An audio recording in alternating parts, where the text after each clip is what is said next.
Welcome back everyone. आज हम एक नई सीरीज़ की शुरुआत कर रहे हैं, यानी पॉलिटी सीरीज़ की एक नई पॉलिटी सीरीज़ की शुरुआत कर रहे हैं, जिसमें हम इंडियन पॉलिटी से रिलेटेड यानी भारतीय संविधान से संबंधित जो टॉपिक हैं उनको डिटेल में डिस्कस करेंगे। क्योंकि इंडियन पॉलिटी जो है वो किसी भी कम्पिटिटिव एग्ज़ाम हो, चाहे आप कोई सा भी एग्ज़ाम दे रहे हों, सभी में एक महत्वपूर्ण भूमिका होती है। सभी एग्ज़ाम में इंडियन पॉलिटी से रिलेटेड क्वेश्चन ज़रूर पूछे जाते हैं। तो इस सीरीज़ में हम प्रत्येक टॉपिक पर डिटेल में डिस्कस करेंगे। आज का जो हमारा पहला टॉपिक होगा वो होगा प्रस्तावना यानी प्रिम्बल। तो चलिए देखते हैं। आज हम भारतीय संविधान की प्रस्तावना के बारे में जानेंगे। भारतीय संविधान की प्रस्तावना क्या है? क्योंकि जब प्रस्तावना की बात करते हैं तो भारतीय संविधान की प्रस्तावना को कुछ विद्वानों ने इसे भारतीय संविधान की कुंजी नोट कहा है, तो कुछ ने इसे भारतीय संविधान की आत्मा कहा है। क्योंकि प्रस्तावना से ही हमें संविधान की एक जो मुख्य विशेषताएं यानी भारतीय संविधान की जो मुख्य विशेषताएं उसके बारे में हमें पता चलता है कि भारतीय संविधान की प्रकृति कैसी है। यानी इसके द्वारा नागरिकों को क्या कौन कौन से अधिकार, समानता या न्याय प्रदान किए गए हैं। भारत का स्वरूप कैसा है, यानी भारतीय संविधान की विशेषताओं के बारे में हमें प्रस्तावना से शॉर्ट में पता चलता है। यानी एक संक्षिप्त रूप में भारतीय संविधान की विशेषता प्रस्तावना के द्वारा प्रकट की गई है।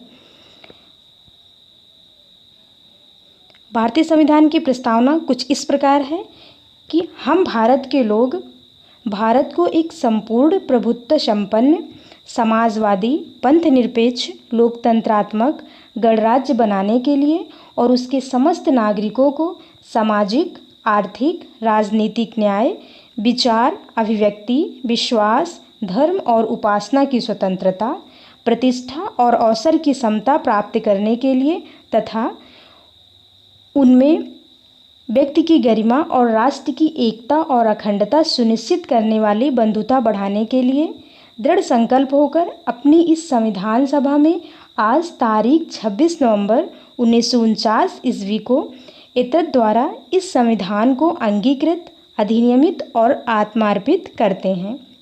ये भारतीय संविधान की प्रस्तावना है, जिसमें हम ये जानेंगे कि इसमें जो शुरुआत होती है वो एक शब्द है हम भारत के लोग। यानी इससे हमें पता चलता है कि जो भारतीय संविधान के जो अधिकार यानी शक्ति का जो स्रोत है वो भारत की जनता है, यानी भारत के लोग हैं। इसका स्रोत जो शक्ति है वो भारत के लोगों में निहित है। और भारत की इसके माध्यम से ये भी बताया गया है कि जो भारत है वो एक संपूर्ण प्रभुत्व संपन्न यानी एक संप्रभु राष्ट्र है। भारत एक संपूर्ण प्रभुत्व संपन्न समाजवादी पंथ निरपेक्ष लोकतंत्रात्मक गणराज्य है। यानी एक पंथ निरपेक्ष राज्य है जहाँ सभी धर्मों को समान रूप से समर्थन प्राप्त है। और एक यहाँ की जो शासन व्यवस्था है वो लोकतांत्रिक है। ये एक गणराज्य यानी यहाँ का जो राज्य का जो यहाँ का प्रमुख होगा वो वंशानुगत नहीं होगा, बल्कि उसका चुनाव जनता के द्वारा किया जाएगा। और इसके द्वारा हमें ये भी पता चलता है कि जो भारतीय नागरिकों को 3 प्रकार के न्याय प्रदान किए गए हैं: सामाजिक न्याय, आर्थिक न्याय और राजनीतिक न्याय।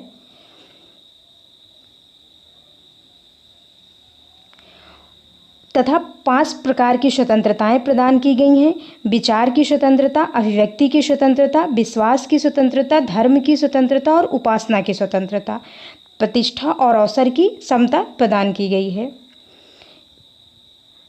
अक्सर क्वेश्चन पूछा जाता है कि भारतीय संविधान में की प्रस्तावना में कितने प्रकार की न्याय की व्यवस्था की गई है।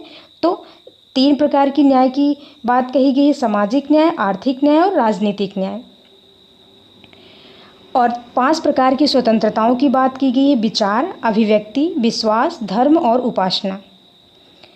इसके अलावा एक अन्य तथ्य भी हमें इस प्रस्तावना से ही ज्ञात होता है कि भारतीय संविधान को कब अपनाया गया था और ये बन के कब तैयार हुआ था। तो भारतीय संविधान की जब हम बात करें तो ये 26 नवंबर 1949 को बनकर तैयार हो गया था और 26 नवंबर 1949 को ही इसे संविधान सभा ने अंगीकृत किया था, यानी अपनाया था, स्वीकार किया था। तो ये कुछ शॉर्ट में डिटेल हैं जो कि प्रस्तावना से संबंधित है, जैसे कि भारतीय संविधान के अधिकार का जो स्रोत है वो भारत की जनता है, यानी भारत के लोग हैं। और ये भी घोषणा करता है कि जो भारत है वो एक समाजवादी, धर्मनिरपेक्ष, लोकतांत्रिक गणराज्य है, जो कि एक संप्रभु राष्ट्र है। और इसके द्वारा भारत के सभी नागरिकों को न्याय, स्वतंत्रता और समानता के अधिकार प्रदान किए गए हैं। और ये सभी नागरिकों को ये अधिकार प्राप्त हो, ये सुनिश्चित भी किया गया है। उनके द्वारा भारतीय नागरिकों को न्याय, स्वतंत्रता और समानता प्रदान करने का एक प्रयास किया गया है। और इसके द्वारा हमें ये भी पता चलता है कि हमारा संविधान कब स्वीकार किया गया था संविधान सभा द्वारा, तो 26 नवंबर 1949 को इसे हमारे संविधान को अपनाया गया था। और 26 जनवरी 1950 को इसे लागू किया गया था, यानी भारतीय संविधान 26 जनवरी 1950 को लागू किया गया था।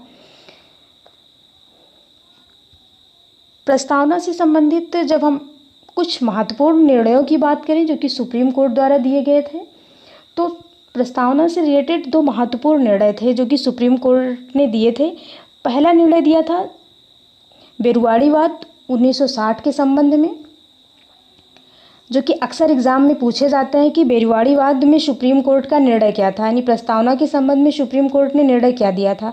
तो बेरुआड़ीवाद में सुप्रीम कोर्ट ने ये निर्णय दिया था कि जो प्रस्तावना है वो जब संविधान के सभी प्रावधान लागू हो गए थे उसके बाद लागू हुआ था, जोड़ी गई थी, इसलिए ये संविधान का भाग नहीं है। यानी बेरुआड़ीवाद में सुप्रीम कोर्ट ने प्रस्तावना को संविधान का हिस्सा मानने से इनकार कर दिया था।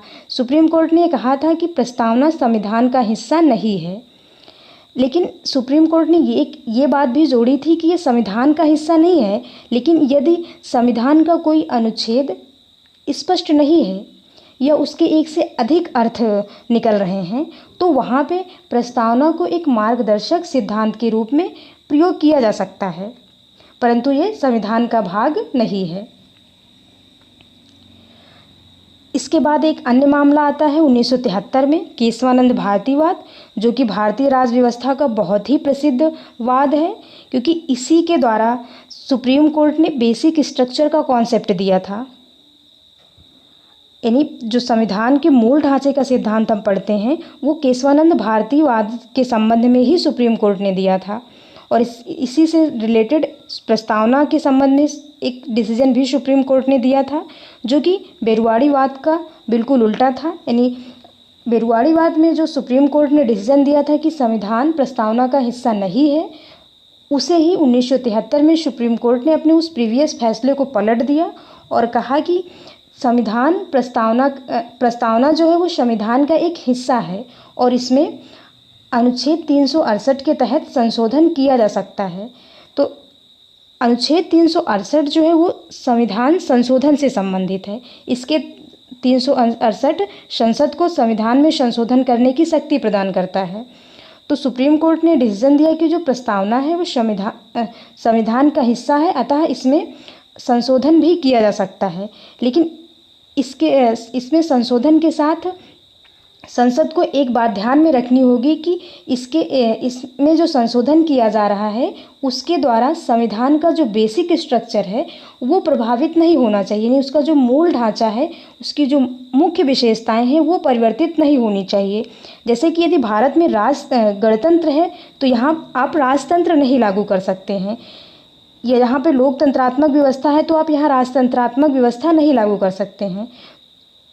भारतीय संविधान एक संघात्मक व्यवस्था की व्यवस्था करता है, तो यहाँ पर आप उसे एकात्मक नहीं कर सकते हैं, यानी उसकी जो मूल विशेषताएं हैं उसे आप चेंज नहीं कर सकते हो। तो इन शॉर्ट में हम बात करें तो बेसिक स्ट्रक्चर के से तात्पर्य इतना था कि जो संविधान की मूल विशेषताएं हैं, उसका जो बेसिक उसकी कैरेक्टरिस्टिक्स हैं, उसमें आप चेंजेस नहीं कर सकते हैं।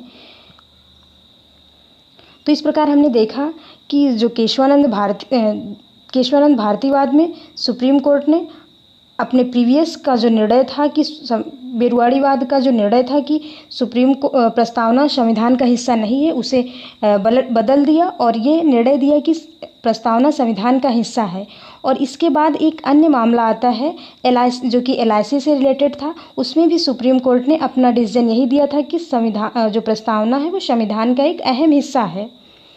तो इस प्रकार हमने देखा कि जो बेरुआड़ीवाद था उसमें सुप्रीम कोर्ट ने डिसीजन दिया था कि प्रस्तावना संविधान का हिस्सा नहीं है, लेकिन केशवानंद भारतीवाद में सुप्रीम कोर्ट ने अपने डिसीजन को बदलते हुए निर्णय दिया कि प्रस्तावना संविधान का एक हिस्सा है और इसमें संशोधन भी किया जा सकता है। अब हम जानेंगे कि इसमें संशोधन किया गया है या नहीं। तो भारत, जब हम बात करें कि प्रस्तावना में संशोधन किया गया है या नहीं, तो इसमें अब तक एक बार संशोधन किया गया है, यानी जब से संविधान लागू हुआ था 26 जनवरी 1950, उसके बाद से इसमें एक संशोधन किया गया था जो कि 1976 में किया गया था। 1976 में जो 42वां संवैधानिक संशोधन हुआ था, उसके द्वारा इसमें प्रस्तावना में 3 शब्द जोड़े गए थे: समाजवादी, धर्मनिरपेक्ष और राष्ट्र की अखंडता। यानी ये 3 शब्द संविधान संशोधन द्वारा जोड़े गए थे। जो 42वां संविधान संशोधन था उसके द्वारा ये 3 शब्द जोड़े गए थे। तो ये कुछ मुख्य बातें थी जो कि हमने इस प्रस्तावना के संबंध में पूछा है, संबंध में जाना। प्रस्तावना के संबंध में जो प्रश्न बनते हैं वो ज़्यादातर इन्हीं तथ्यों से बनते हैं कि प्रस्तावना की में जो मुख्य विशेषताएं हैं, प्रस्तावना में कितने प्रकार के न्याय की व्यवस्था की गई है, प्रस्तावना के अधिकार या भारतीय संविधान के अधिकार या शक्ति का स्रोत कौन है, या इसमें कितने प्रकार की स्वतंत्रताएं दी गई हैं, प्रस्तावना को कब अपनाया गया था, या प्रस्तावना में कब संशोधन किया गया था या संशोधन नहीं किया गया था, या बेरुआड़ीवाद के संबंध में सुप्रीम कोर्ट का क्या डिसीजन था, केशवानंद भारतीवाद के संबंध में सुप्रीम कोर्ट का क्या डिसीजन था। ये कुछ क्वेश्चन हैं जो कि प्रस्तावना से संबंधित पूछे जाते हैं। अब हम डिस्कस करेंगे इससे रिलेटेड क्वेश्चंस को। निम्नलिखित में से कौन सा शब्द भारतीय संविधान की प्रस्तावना में नहीं लिखा गया है, यानी इनमें से कौन सा शब्द है जिसका जिक्र भारत की प्रस्तावना में नहीं है। ए है संप्रभु, बी है समाजवादी, सी है राष्ट्रनिरपेक्ष और डी है लोकतांत्रिक। तो जैसा कि हम जानते हैं कि भारत की संविधान प्रस्तावना में संप्रभु, समाजवादी और लोकतांत्रिक शब्दों का जिक्र है, लेकिन भारतीय संविधान की प्रस्तावना में राष्ट्रनिरपेक्ष शब्द का प्रयोग नहीं किया गया है। भारतीय संविधान की प्रस्तावना की जब बात करें तो भारतीय संविधान की प्रस्तावना में भारत को एक संप्रभु, समाजवादी, पंथ निरपेक्ष, लोकतांत्रिक गणराज्य बताया गया है। तो इस प्रकार इसका सही आंसर होगा ऑप्शन नंबर सी, राष्ट्रनिरपेक्ष। यानी राष्ट्रनिरपेक्ष शब्द का प्रयोग भारतीय संविधान की प्रस्तावना में नहीं किया गया है। नेक्स्ट क्वेश्चन है, निम्नलिखित में से कौन सा कथन सत्य नहीं है। यानी जो कथन दिए गए हैं इनमें से कौन सा कथन है जो कि प्रस्तावना के संबंध में सत्य नहीं है। ए है भारतीय संविधान के लागू होने की तिथि 26 नवंबर 1949 है। बी है धर्मनिरपेक्ष शब्द को 42वें संविधान संशोधन यानी जो 42nd कॉन्स्टिट्यूशनल अमेंडमेंट था उसके द्वारा जोड़ा गया है, या फिर 42वां संविधान संशोधन 1976 में हुआ था। भारतीय संविधान में सामाजिक, आर्थिक एवं राजनीतिक न्याय को रूसी क्रांति से लिया गया है।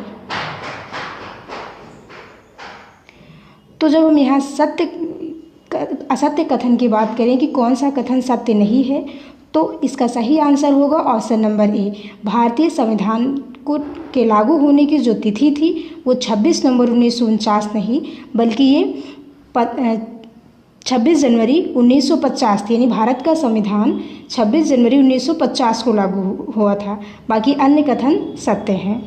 तो इसका सही आंसर होगा ऑप्शन नंबर ए। भारतीय संविधान के लागू होने की तिथि 26 नवंबर 1949 है। नेक्स्ट है, संप्रभु भारत के मामले में कौन सा कथन सही नहीं है। यानी कौन सा कथन भारत ये सिद्ध नहीं करता है कि भारत एक संप्रभु राज्य है। ए, भारत किसी देश पर निर्भर नहीं है। बी, भारत किसी अन्य देश का उपनिवेश नहीं है। सी, भारत अपने देश का कोई हिस्सा किसी अन्य देश को दे सकता है। डी है, भारत अपने आंतरिक मामलों में संयुक्त राष्ट्र की बात मानने को बाध्य है। तो इसका जो सही आंसर होगा वो होगा ऑप्शन नंबर डी, यानी भारत अपने आंतरिक मामलों में संयुक्त राष्ट्र की बात मानने को बाध्य है। ये कथन सत्य नहीं है। बाकी अन्य कथन ये सिद्ध करते हैं कि भारत संप्रभु है, वो किसी देश पर निर्भर नहीं है, न ही भारत किसी अन्य देश का उपनिवेश है, और वो अपने देश का हिस्सा किसी भी अन्य देश को देने के लिए स्वतंत्र है। तो इस प्रकार इसका सही आंसर होगा ऑप्शन नंबर डी, भारत अपने आंतरिक मामलों में यूएनओ की बात मानने को बाध्य नहीं है। नेक्स्ट क्वेश्चन है, के.एम. मुंशी का संबंध किससे है?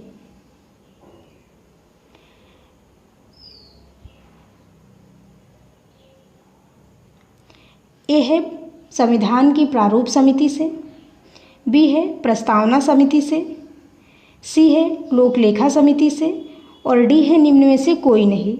तो जब हम के.एम. मुंशी की बात करते हैं तो के.एम. मुंशी का संबंध संविधान की प्रारूप समिति से है। इसका सही आंसर होगा ऑप्शन नंबर ए, संविधान की प्रारूप समिति। नेक्स्ट क्वेश्चन है, बेरुवाड़ी मामला किस वर्ष से संबंधित है? यानी जो बेरुवाड़ीवाद था ये किस वर्ष से संबंधित है, यानी किस वर्ष में ये वाद उत्पन्न हुआ था?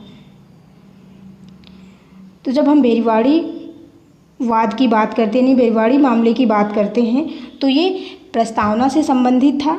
बेरुवाड़ीवाद में सुप्रीम कोर्ट ने ये डिसीजन दिया था कि जो प्रस्तावना है वो संविधान का भाग नहीं है, और ये मामला 1960 से संबंधित है, यानी ये वर्ष 1960 में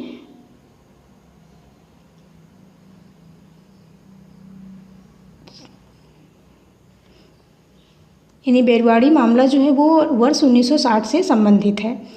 नेक्स्ट कथन है, निम्नलिखित में से धर्मनिरपेक्ष का सही अर्थ क्या है?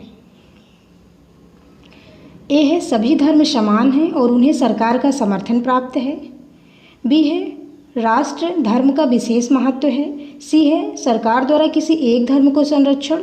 तो ये कथन बिल्कुल भी सत्य नहीं है, क्योंकि सरकार द्वारा किसी एक धर्म को संरक्षण देना धर्मनिरपेक्षता नहीं है। डी है निम्न में से कोई नहीं। तो इसका जो सही आंसर होगा वो होगा ऑप्शन नंबर ए, सभी धर्म समान हैं और उन्हें सरकार का समर्थन प्राप्त है। यानी देश में जितने भी धर्म हैं वो सभी समान हैं और उन सभी धर्मों को सरकार का समर्थन प्राप्त है। नेक्स्ट क्वेश्चन है, भारतीय संविधान में सामाजिक समता का क्या अर्थ है? यानी भारतीय संविधान में जो सामाजिक समानता का जिक्र है उसका क्या तात्पर्य है? ए है अवसरों का अभाव, बी है विषमता का अभाव, सी है समाज की किसी भी वर्ग के लिए विशेषाधिकार की अनुपस्थिति, या फिर डी है इनमें से कोई नहीं। तो जब हम सामाजिक समानता की बात करते हैं तो इसका अर्थ होता है कि समाज में जितने भी वर्ग हैं वो सभी समान हैं, किसी भी वर्ग के लिए कोई विशेषाधिकार नहीं है, यानी किसी भी वर्ग को प्रिविलेज नहीं दिया गया है। तो इसका सही आंसर होगा ऑप्शन नंबर सी, समाज के किसी भी वर्ग के लिए विशेषाधिकार की अनुपस्थिति ही सामाजिक समानता है। नेक्स्ट क्वेश्चन है, निम्नलिखित में से किसने भारतीय संविधान की प्रस्तावना को संविधान का कुंजी नोट कहा था? यानी किसने भारत के संविधान की प्रस्तावना को संविधान का कुंजी नोट कहा था? ए है अर्नेस्ट बार्कर, बी है जवाहरलाल नेहरू, सी है डॉक्टर अंबेडकर, और डी है नेल्सन मंडेला। तो जब हम ये बात करते हैं कि भारत के संविधान की प्रस्तावना को संविधान की कुंजी नोट किसने कहा था, तो इसका सही आंसर होगा option number A, Ernest Barker. Ernest Barker ने भारतीय संविधान की प्रस्तावना को संविधान का कुंजी नोट कहा था। तो आज की सीरीज़ में बस इतना ही। होप सो आपको ये पसंद आया होगा।